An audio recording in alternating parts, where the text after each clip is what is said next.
네, 대장동 항소 포기를 둘러싼 정치권의 공방이 계속되고 있습니다. 민주당은 항소 포기 반발 검사를 무더기로 고발했고 국민의힘은 남욱 변호사의 강남 건물 앞을 찾아가서 항의 시위를 이어갔습니다. 한편 국회 패스트트랙 충돌에 연루된 국민의힘 전 현직 의원들에 대한 1심 선고가 오늘 오후에 나오는데요.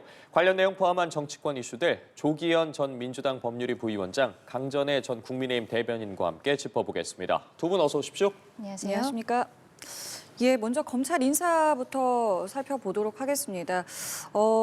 일단은 법무부에서 검찰 고위 간부 인사를 단행을 했고요. 여기에 이제 서울중앙지검장에는 박철우 대검 반부패 부장이 임명이 됐는데 야권에서는 이제 이거 보훈 인사다라는 비판이 벌써부터 좀 나오고 있습니다. 어떻게 좀 봐야 되겠습니까? 근데 뭐가 보훈이죠? 그러니까 여당, 뭐 정부나 뭐 대통령, 뭐 그걸 주장하는 것 같은데.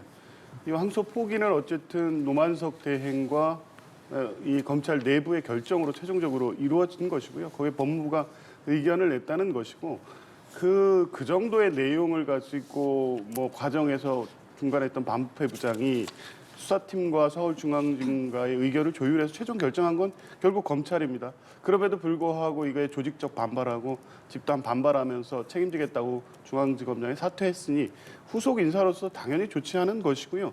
거기에 어떤 다른 뭐 보훈이나 특별한 의미를 부여할 이유가 없다. 왜냐하면 보훈이 되려면 그에 대한 어떤 뭐 이 대가가 있었어야 되는데 항소 포기와 그렇게 어떤 뭐 이해관계를 관여시킬 내용이 법무부나 이재명 대통령에게 없는데 무슨 보훈성 인사를 합니까? 원칙에 따른 인사고 지금 검찰 조직의 안정을 위해서 당연히 필요한 인사 조치였다고 보는 게 맞습니다. 안정이라는 표현 쓰셨는데 실제로 법무부에서도 이거 조직의 안정을 위한 인사원이었다라고 말을 했고요.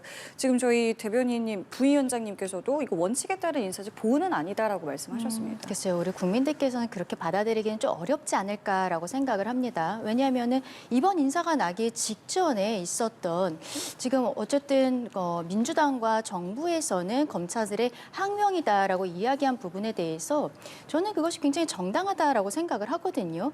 일선 검사장들, 뭐 고발 조치까지 지금 들어가긴 했습니다만 검사들이 하고 있는 이야기는요.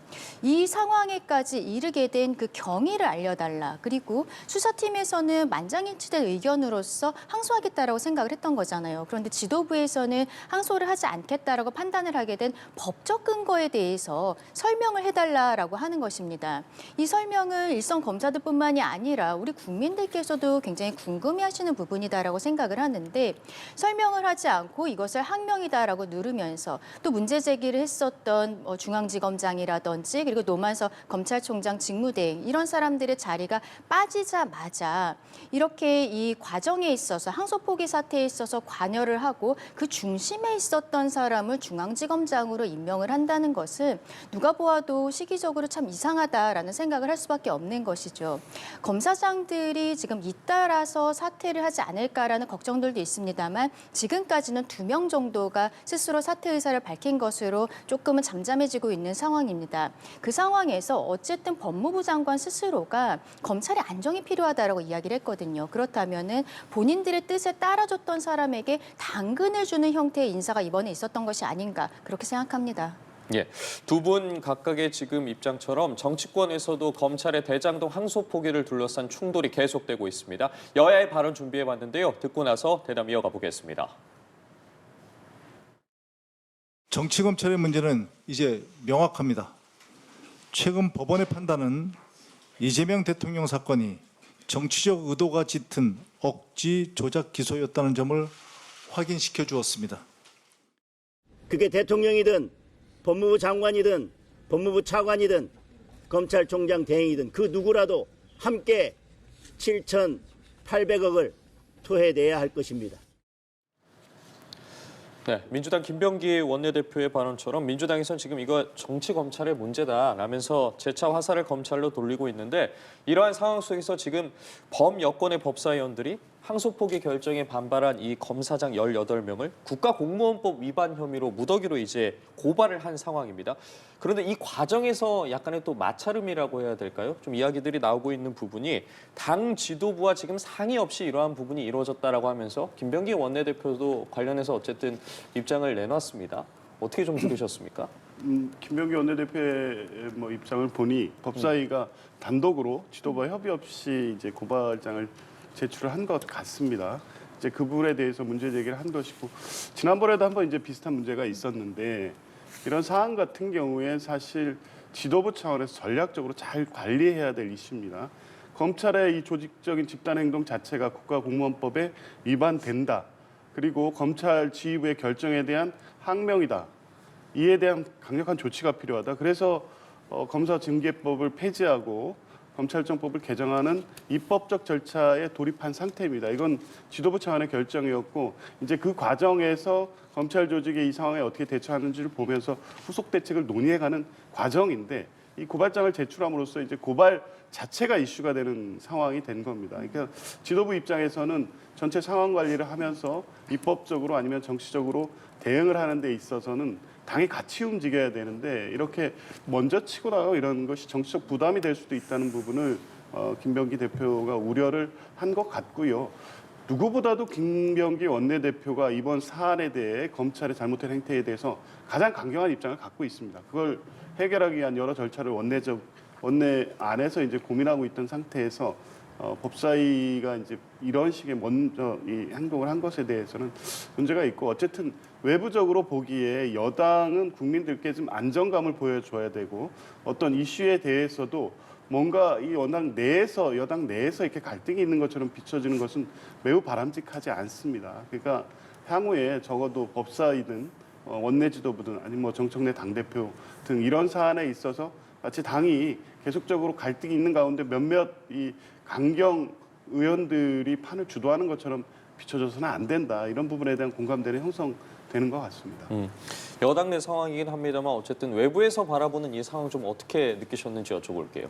또 민주당 내에서도 강경파로 보이는 분들이 법사위에 여러분이 있는 것이고 과거에도 이재명 대통령이 유엔 총회 참석을 위해서 뉴욕에 갔을 때에도 추미애 법사위원장이 단독으로 그때 대법원장에 대한 증인 채택을 하는 모습들이 있었거든요. 그때 나중에 정부에서 노골적으로 여기에 대해서 문제 제기를 한 부분들이 있습니다. 그럼에도 불구하고 이번에도 대통령이 순방을 가신 상황에서 이렇게 민주당 내에서도 원내 지도부와 상관없이 법사위원들 그리고 조국혁신당 위원들도 함께했어요. 이런 모습은 아무래도 엇박자가 나고 있다라는 것에 대해서 국민들도 역시 우려를 하실 수밖에 없는 것이죠.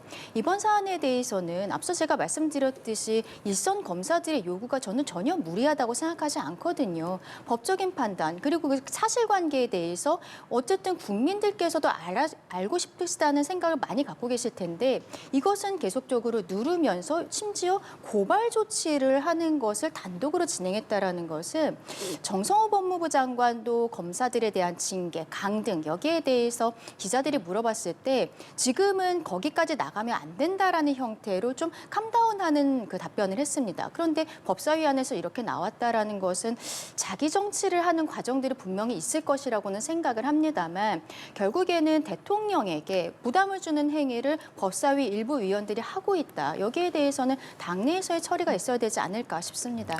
자, 그런가 하면 국민의힘은 밖으로 나가고 있습니다. 어제는 남욱 변호사 소유의 빌딩 앞에 모였고요. 오늘은 대검찰청을 향하고 있는데 지금 국민의힘에서 하고 있는 이 항의 시위에 대해서는 어떻게 보고 계세요? 저는 이 대장동 수사 전반에 대한 조작 수사 의혹이 최근 제기되고 있는 상황에서 단지 국민들이 정서적으로 크게 불만을 느낄 수 있는 7,800억 환수, 이 금액만을 강조하면서 이 상황을 모면하기 위한 어떤 정치행위다 이렇게 보고 있습니다. 이 사건은 대장동 수사 전체를 봐야 됩니다. 그러니까 문재인 정부 때 있었던 1차 수사 그리고 윤석열 정부가 들어선 이후에 이재명 대통령을 겨냥하면서 2차 수사팀을 구성해서 한 수사가 있고요. 이제 그 수사가 이번에 1심 재판의 판결로 나온 건데 그 과정에서 보면 특히 7,800억 환수의 주장에 근거가 되는 이해충돌 방지법은 무죄가 됐습니다. 왜 그랬냐? 이걸 이재명 대통령과 무리하게 엮기 위해서 증거에 손댔다는 내용들이 최근에 나오고 있는 겁니다. 대표적으로 이번 대장동 사건의 핵심적인 물적 증거인 정영학 회계사의 녹취록입니다. 여기에는 원래 원본 녹취록에 없던 내용이 2차 수사팀이 녹취록을 다시 만들면서 들어가게 되는데 대표적으로 김용 전 부원장과 관련된 없던 이름이 들어간다거나 정진상 실장을 연관시키는 실장이란 이름이 녹취록에서 다시 만들어지고 또 위례 신도시를 윗선 어르신 이런 식으로 명백히 녹취 음성을 확인해 보면 내용이 다른 내용을 녹취록의 증거로 제출함으로써 이 대장동 사건에 실제적으로 업자들과 유동규 등이 결탁한 사건임에도 불구하고 이재명 대통령과 연결시킨 수사가 됐다는 것 그리고 핵심 증거가 위조됐다는 내용들이 나오고 있는 겁니다. 그래서 이게 항소를 할 경우에 결과가 마치 당연히 7,800억이 추징될 것처럼 얘기를 하지만 그렇지 않을 가능성이 매우 높고 오히려 1심 판결보다 후퇴할 가능성도 꽤 존재했던 겁니다. 검찰 수뇌부는 아마 이런 부분을 많이 고민했을 것 같은데요.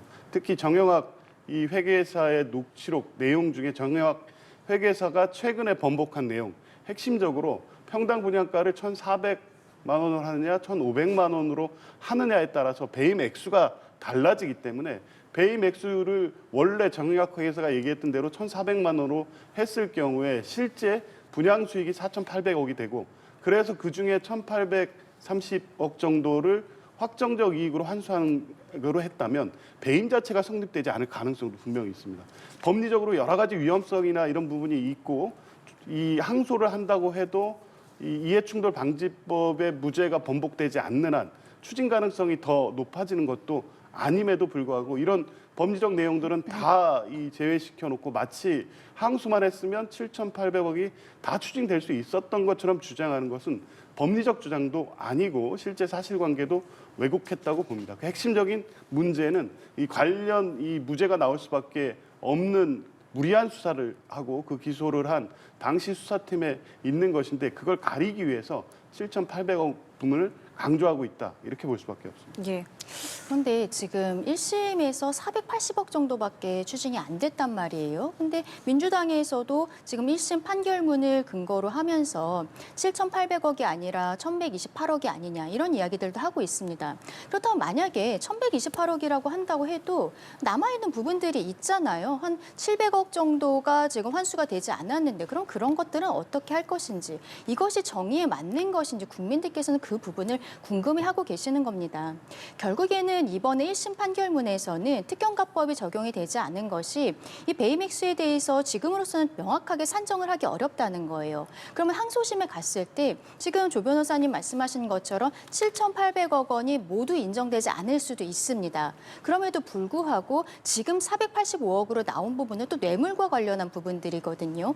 그 이상의 부분을 조금이라도 더 확정을 받아서 추징을 할 수 있는 기회가 있음에도 불구하고 이 기회 자체를 아예 날려버린 것 그리고 그것이 수사팀에서는 만장일치된 의견으로서 항소를 하겠다라고 의견을 밝힌 것은 저는 어떻게 보면은 항소심에서 금액을 특정할 수 있는 자신감이 있었던 것이 아닌가 이런 생각이 들거든요. 그래서 일선 검사들 같은 경우에는 여기에 대한 법적인 판단 근거를 알려달라고 이야기하고 있다고 저는 그렇게 생각을 합니다. 그러니까 지금 민주당에서 이야기하는 것도 앞뒤가 잘 맞지 않는 거예요. 우상호 정무수석도 뭐 언론과의 인터뷰 과정에서 우리가 왜 그 사람들한테 좋은 일을 시킵니까? 이런 형태로 이야기를 하면서도 추징에 대해서는 지금 전혀 이야기를 하지 않고 국민의힘에서 문제 제기하는 것을 너무 과다한 형태로 이야기하는 것. 이것은 앞뒤가 맞지 않는다라고 생각합니다.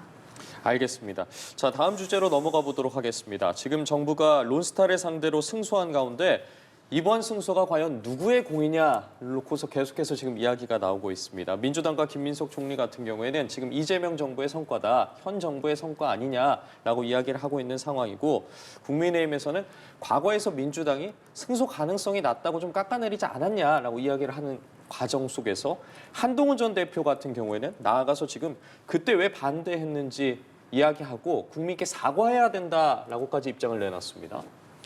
글쎄요, 저는 이 상황과 관련해서는 한동훈 전 대표의 입장이 좀 아쉽습니다.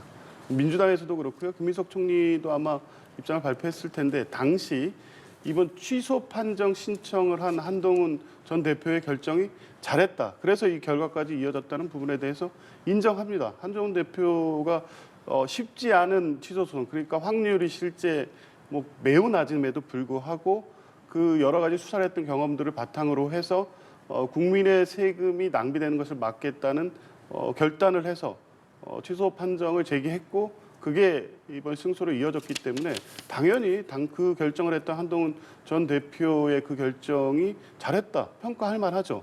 그리고 그 이후에 이제 실제 서면 심리가 이루어지고 최종 구술 변론이 이어진 건 작년부터 올해까지 이어진 겁니다. 그 핵심에는 정부의 법무부의 대응이 잘 됐던 거고요. 그게 이재명 정부에 들어서서 이번 판결로 나와서 우리 국민 세금 손실이 영원인 상태를 만들었으니 그건 어느 정부 누구의 공을 떠나서 우리 법무부의 대응을 잘했다 이렇게 평가하면 될 일입니다. 그리고 한동훈 대표가 그 당시에 그 결정을 한 것 잘했다 이렇게 평가하고 있지 않습니까? 그런데 이게 나오자마자 이 발표를 이 총리가 직접 했다는 이유로 숟가락 얹지 마라 이렇게 첫 반응이었습니다. 그러니까 오히려 본인의 어떤 이 성과를 깎아먹었다. 그러니까 큰 정치인이시라면 이럴 때 내가 그때 결정 잘했고 그 뒤에 우리 법무부에서 훌륭하게 이 소송을 수행해줘서 좋은 결과를 낸 것에 대해서 감사하다. 이렇게 했으면 얼마나 더 돋보였겠습니까? 스스로 제 성과를 깎아낸 것이고요. 이 문제는 어느 정부의 성과를 떠나서 우리 정부가 대응을 잘했다. 그리고 그 과정에서 잘한 분들에 대한 평가를 하고 칭찬을 하면 될 일입니다. 정치적으로 논쟁할 일이 아니라고 봅니다.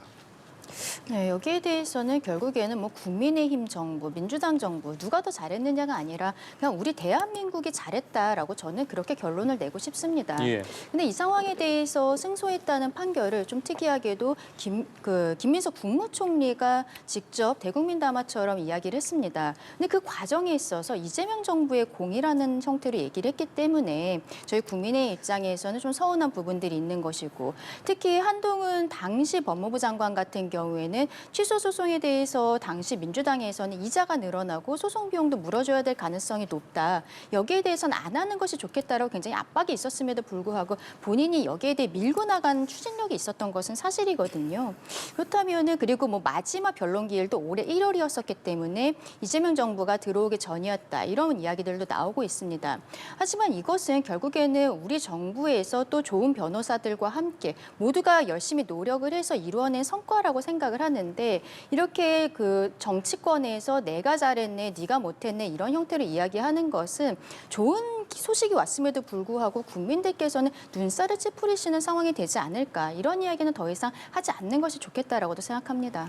알겠습니다. 자, 그리고 오늘 오후에는 법원에 선고가 있는데요. 이제 과거에 패스트트랙 충돌 사건으로 기소됐던 옛 자유한국당 관계자들 또 의원들에 대한 선고가 1심 선고가 있습니다.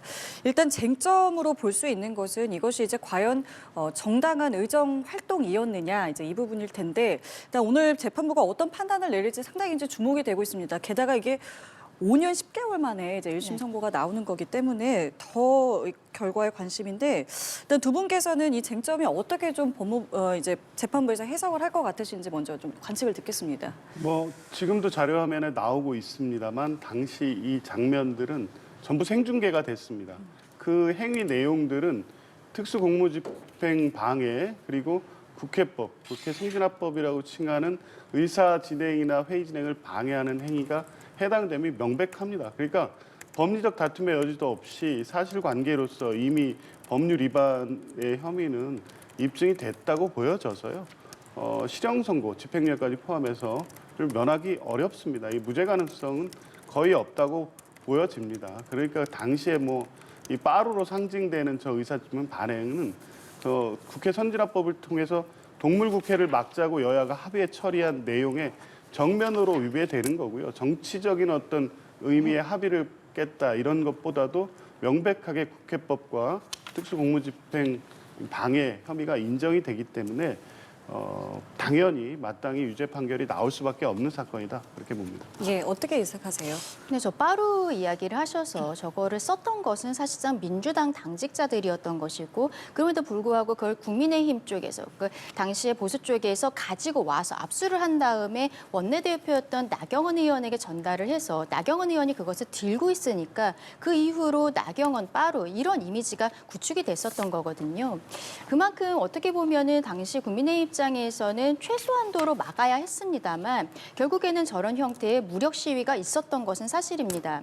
그런데 당시로서는 저런 형태로 마지막에 모습으로서 저렇게 할 수밖에 없었는데 패스트트랙으로서 공수처 그리고 연동형 비례대표제 이런 것들을 일방적으로 처리하려는 과정을 막는 과정에서 있었던 거거든요. 결국에는 법원에서 이것이 어디까지 정당화할 수 있는 것인가에 대해서 판단을 할 것이라고 봅니다. 근데 저는 개인적으로는 이 사건이 법원으로 갔다는 것 자체가 굉장히 아쉽다라고 생각을 해요. 이번에는 저희 국민의힘 쪽 의원들과 당직자들에 대한 선고가 있습니다만 결국엔 또 민주당 쪽 의원들도 지금 뭐 곧 결심하고 선고가 이루어질 것이거든요. 네. 서로 간에 고소고발이 이루어지면서 이렇게 법적인 판단에까지 오게 된 것이 굉장히 아쉽습니다만 이번에 어떠한 판단이 나오던지 간에 결국에는 대법원까지 가게 될 사건이고 결국엔 판례를 하나 만들게 되지 않을까라고도 생각합니다. 법원으로 간 게 아쉽다라고 말씀을 해주셨어요. 어쨌든 이제 법원으로 갔기 때문에 이제 법적 판단을 받게 됐고 그렇게 되면 이제 이 결과에 따라서 당이라던가 아니면 개별 의원들에게도 좀 타격이 있지 않겠습니까? 어느 정도 파장을 예측해 보십니까? 뭐 여러 의원들이 같이 공소 제기돼서 오늘 선고를 받는데 뭐 가장 대표적인 상징적은 나경원 의원이겠죠. 요즘에 법사위에 간사로 임명받은 후에 야당의 어떤 강경 모드를 주도하고 있고 사실상 이 사건 자체가 물리력을 동원한 의세 방해이기 때문에 국회법 위반인데 지금 이루어지고 있는 법사의 장면 역시 말로써 하고 있지만 의사진행 방해가 계속 이루어지고 있습니다. 이제 그렇게 행동하고 있는 나경원 의원의 그런 정치 행위에 명분이 없다는 게 확인되는 정치적 의미도 분명히 있을 거고요. 물론 이제 형의 선고 내용에 따라서는 정치 활동이 향후 확정될 경우 제한될 수밖에 없는 부분도 있습니다. 특히 이제 다른 뭐 의원들은 제외하더라도 나경원 의원 같은 경우에는 본인의 어떤 정치 운명에 있어서 결정적인 어떤 질곡이 될 가능성이 매우 높다.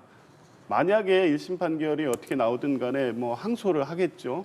항소를 해서 다투는 과정에서도 무죄를 다툴 것이 아니라 그러한 의사 진행 방해 국회가 보여줘야 될 모습을 보이지 않은 것에 대해서 좀 반성하고 국민들께 좀 겸허한 모습을 보이는 것이 필요하지 않을까 싶습니다. 앞서 검찰에서 어쨌든 당시 원내대표였던 지금 언급해 주신 나경원 의원에게 징역 2년이었고요. 당시 당대표였던 이제 황교안 전 대표에게 징역 1년 6개월을 선고해달라고 재판부에 요청한 상황이에요. 네. 이제 오늘 어쨌든 선고 결과에 따라서 파장이 이어질 텐데 그 부분에 대해서 결과라고 해야 될까요? 좀 어떻게 좀 바라보고 계십니까? 일단은 뭐 국회 선진화법으로는 500만 원 이상의 벌금형이 선고가 되었을 때 이제 의원직을 상실하게 되는 물론 그것은 대법원에서 확정된 이후이긴 합니다만 이러한 형태의 의원들의 리스크 같은 것들도 분명히 있는 것이죠. 전 의원들 같은 경우에도 뭐 나중에 출마를 못한다거나 이런 것들이 정치적인 생명이 걸려 있는 것은 맞습니다. 다만 저는 만약에 오늘 유죄 판단이 나온다고 하더라도 나경원 의원 입장에서는 이 사건이 대법원까지 갈 것이라고 예상을 하고 있을 것이고 오히려 본인이 당시에 원내대표로서 앞장서서 문제 제기할 수밖에 없었던 부분들 그리고 여기에 대해서 항소심에서 정당화할 수 있는 이유에 대해서 다시 한번 강하게 어필을 하는 부분들이 있을 것이라고 생각을 하거든요. 그리고 그것은 앞서 말씀드린 것처럼 결국에는 민주당 의원들도 곧 이제 판결이 나올 것인데 거의 같은 상황일 것이라고 생각을 합니다. 결국에는 이 부분에 있어서는 참 한국 정치의 슬픈 단면이다라고 생각을 하는데요. 이 부분은 글쎄요 대법원까지 가야겠습니다만 당장 오늘 어떠한 유죄 판단이 나온다고 해서 그것으로서 정치적인 생활이 조금 줄어든다거나 오히려 그것보다는 더 활발하게 활동하실 가능성도 전 높겠다라고 생각합니다. 지금 말씀하신 것처럼 사실은 이게 국회 내에서 벌어진 사안에 대해서 사법부의 판단을 받게 되는 것이고 또 이제 국회의원의 어떤 의정 활동에 대해서도 이제 판단을 받는 여러 가지 의미가 있는 또 판결이기 때문에 이게 우리 정치권에는 또 어떤 영향을 좀 줄 거라고 생각하시죠? 그 의미에 대해서도 짚어볼게요. 어쨌든 뭐 최근 한 몇 년간 이 국회 정치 실종에 대한 우려와 문제 제기가 많이 있었고요. 정치의 사법화는 좀 지향되지 않느냐라는 정치권 내부에 여러 가지 문제 제기가 있었습니다.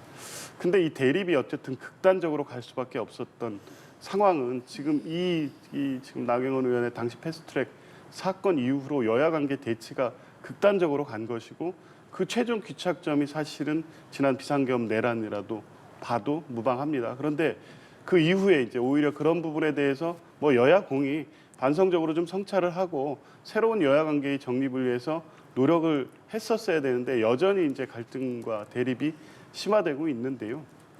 저는 글쎄 이게 뭐 누구 책임을 논하기 전에 이제 국회가 보여주는 이런 모습들을 보면서 국민들은 안심을 느끼고 정치가 국민들의 삶을 챙기고 있다 이렇게 생각할 수 없는 상황이 지금 국회에서 반복이 되고 있습니다.